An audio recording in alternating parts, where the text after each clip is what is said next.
Hello everyone, welcome to my YouTube channel. तो आज मैं ना आप सभी के लिए एक ऐसी मूवी की एक्सप्लेनेशन लेकर आई हूँ जिसको देखने के बाद ना आप हंस के लोटपोट हो जाओगे। ये मूवी है थाई मूवी, जो कि 2021 की मूवी है और इस मूवी का नाम गेट हिम गर्ल है। इस मूवी में आपको देखने को मिलेगा कि कैसे एक विलेज साइड लड़की कैसे एक कंट्री साइड लड़के को पटाने के लिए कितना मशक्कत करती है और वो उस लड़की को पटा पाती है या नहीं पटा पाती है, ये हम वीडियो में आगे देखेंगे।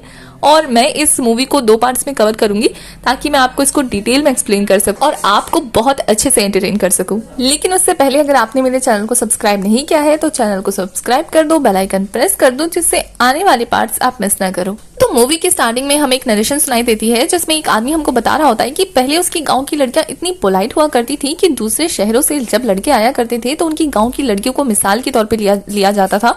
लेकिन अब उनके गांव में कोई भी ऐसी पोलाइट जेंटल लड़की है ही नहीं।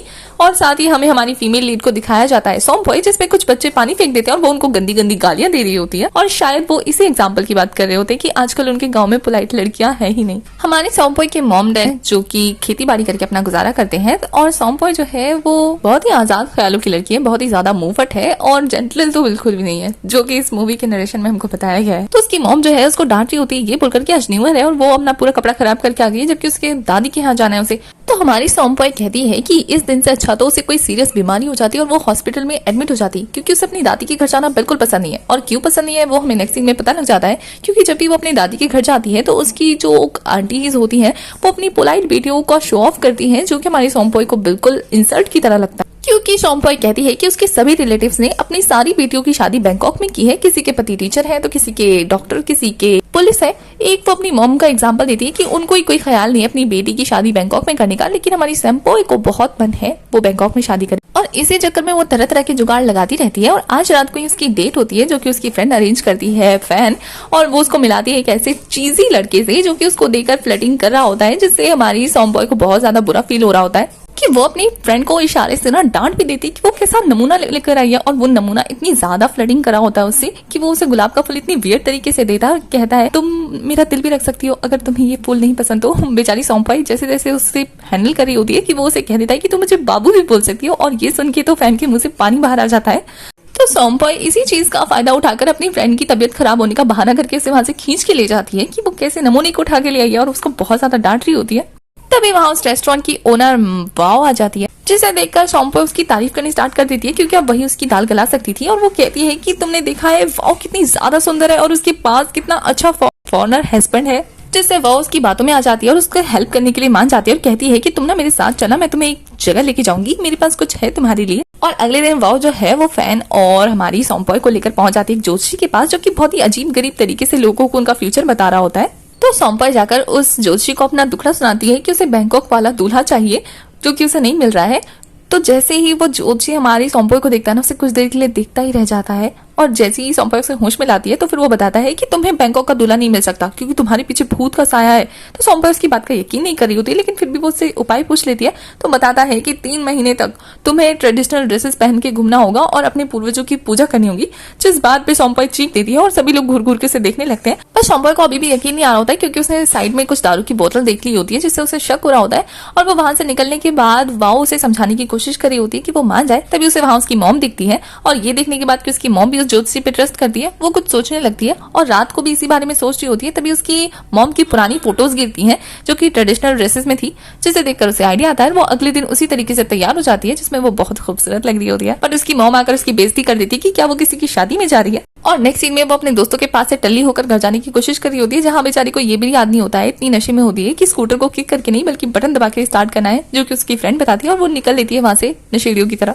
तभी हमें एक लड़के को दिखाया जाता है जो कि गाड़ी से आ रहा होता है, अपनी मॉम से बात कर रहा होता है कि वो सॉम्पॉय के विलेज में कुछ दिन ठहरने वाला है अपने काम के सिलसिले में। तभी उसे ऐसा लगता है जैसे उसकी गाड़ी के आगे कोई आ गया है और जब वो बाहर निकल के देखता है ना तो उसे कोई नहीं दिखता, बट उसे ऐसा लगता है ना सडनली कि उसके पीछे कोई गोस्ट है और सच में ज़ॉम्बी जैसी सॉम्पॉय उसके सामने आ जाती है और वो उसे भूत समझ के कर देता है।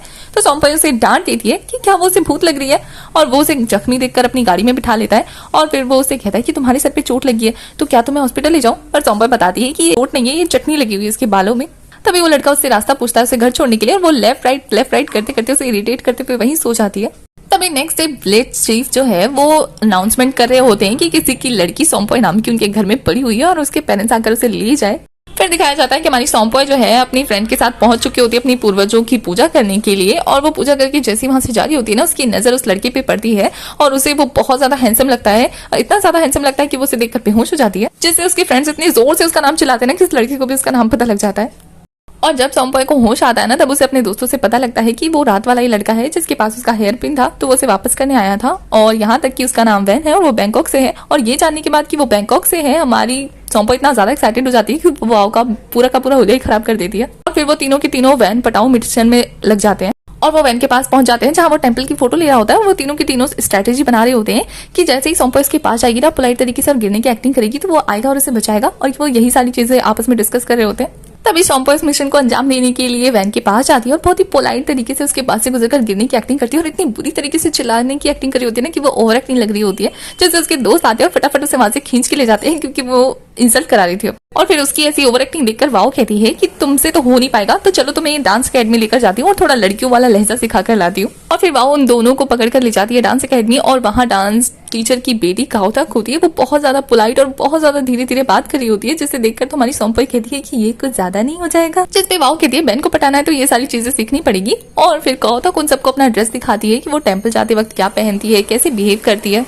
और गाँव तक तो छोड़ो, जैसे ही वो लोग डांस टीचर के डांस को देखते हैं ना, इतना पोलाइट डांस देखकर हमारी सौंपॉय बाहर आते हुए कहती है ऐसा लग रहा था कि मैं किसी अदर ही दुनिया में पहुंच चुकी हूँ, ये ज्यादा नहीं हो जाएगा अगर करेंगे तो माँ उसे समझाती है कि उसे ऐसा करना ही पड़ेगा। साथ ही ना वो एक बार जाके उस ज्योतिषी से मिल ले, वो उसे तावीज देगा जिससे वो वैन को कुछ ज्यादा ही जल्दी पटा लेगी। तो सौंपॉय उसकी बात को मान लेती है और पहुंच जाती है उस ज्योतिषी के घर में। जो वहां जाकर वो जैसे चुपके चुपके उसके घर में एंटर करती है ना, तो वो जाकर देखती है कि वो ज्योतिषी अपने दोस्तों के साथ पार्टी कर रहा है, और वो कोई ज्योतिषी वोतिषी नहीं है, एक नॉर्मल सा लड़का है जिसका नाम सैब है, और वो अपने दोस्तों के साथ पार्टी कर रहा होता है और लोगों को बेवकूफ बनाने के लिए एंजॉय कर रहा होता है कि वो लोगों को बेवकूफ बना के पैसे कमा रहा है। ये बात हमारी सौंपॉय को पता लग जाती है, और फिर सौंप के दोस्तों के जाने के बाद वो जाकर सौंप को कन्फ्रंट करती है। तो सौंप उसे देखकर हंसता है कि अगर तुम्हें मुझ पर यकीन नहीं है तो तुमने फिर ये ट्रेडिशनल कपड़े क्यों पहने हुए हैं जिसमें तुम अभी भी जोकर लग रही होती है। और फिर वो उन दोनों की बहस चल रही जाती है वहां पर, जहाँ सैब तो साफ साफ ये कह देता है कि तुम लोगों को भड़काओगी कैसे, तुम्हारे पास तो मेरे खिलाफ सबूत ही नहीं है। तो इस बात पे सौंपॉय भी कुछ नहीं कह पाती क्योंकि उसके पास सच में सबूत नहीं होता।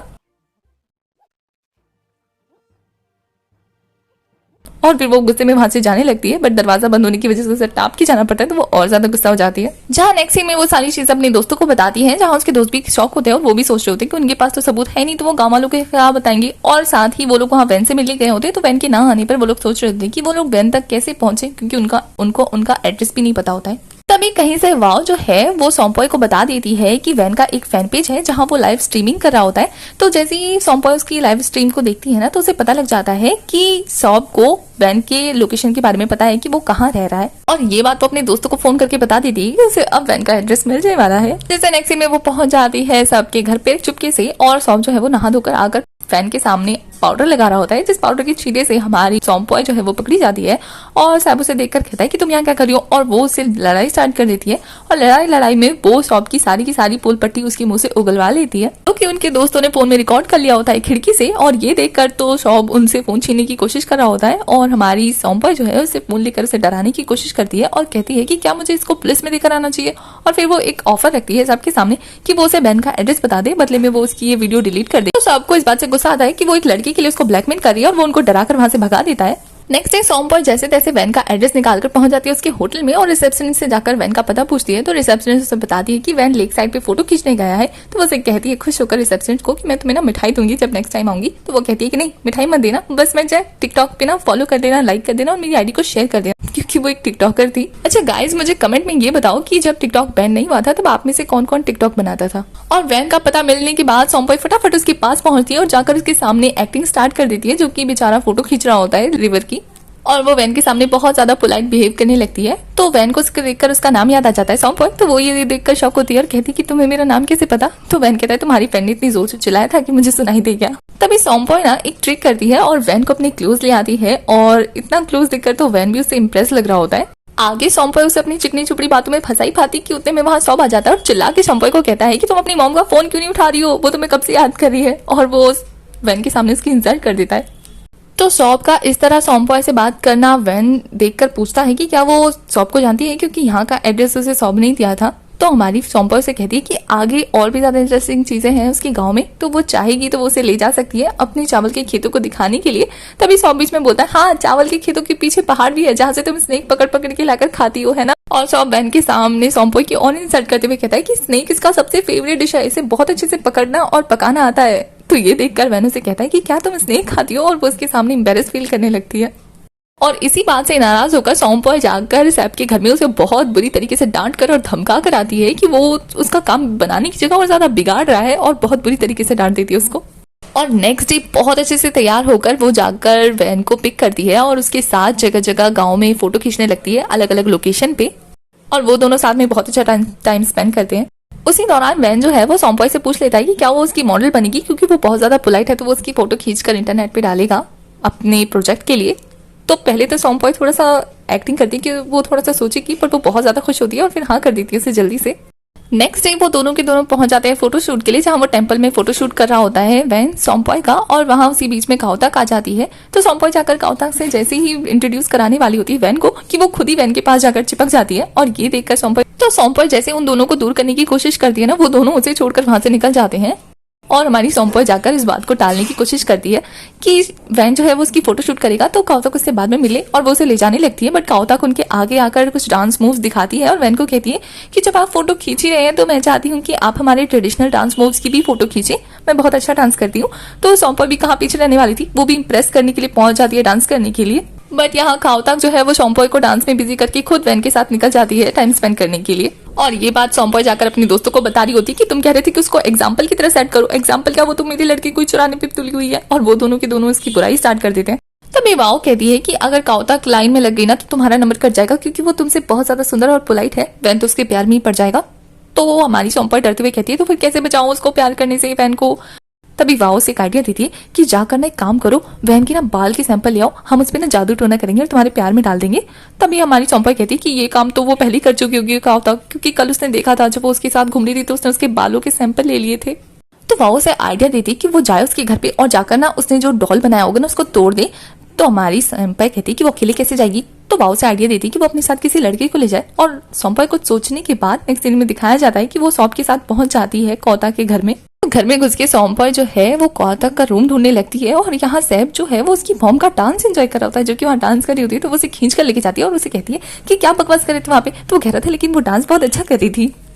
वो दोनों के दोनों मिलकर तकिए के नीचे बेड के नीचे उस जादू टोने वाले डॉल को ढूंढने की कोशिश कर रहे होते हैं। तभी उन्हें आवाज आती है कि काओताक रूम में आने की कोशिश करी, और वो दोनों के दोनों छुपने के लिए कबर्ड में घुस जाते हैं। और कबर्ड में छुपे होने के दौरान हमारी सॉम्पोई जो है वो चीज नोटिस करती है कि कबर्ड में काओताक ने बहुत सारे ना अडल्ट मैगजीन छुपा के रखे हुए हैं, जिसे देखकर वो बहुत ज्यादा सरप्राइज होती है।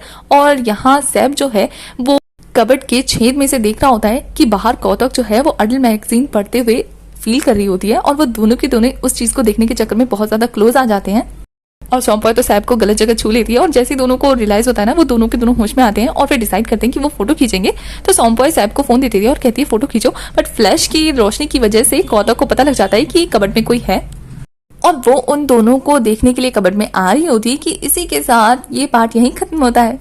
तो आगे की कहानी देखने के लिए आपको मेरे चैनल को सब्सक्राइब करना है, बेल आइकन प्रेस करना है, जिससे आने वाले पार्ट की अपडेट आपको मिल जाए। और ये स्टोरी आपको कैसी लगी, आगे कहानी और भी ज्यादा इंटरेस्टिंग होने वाली है, तो नेक्स्ट पार्ट को बिल्कुल मिस मत करिएगा। और ये पार्ट आपको कैसा लगा ये आप कमेंट में बताइएगा। और अगर साथ ही आपको वीडियो से रिलेटेड कोई भी इन्फॉर्मेशन चाहिए या मुझसे बात करनी है तो आप मुझे इंस्टाग्राम पर DM कर सकते हैं। इंस्टाग्राम का लिंक आपको डिस्क्रिप्शन में मिल जाएगा। तब तक के लिए बाय, अपना ख्याल रखिए।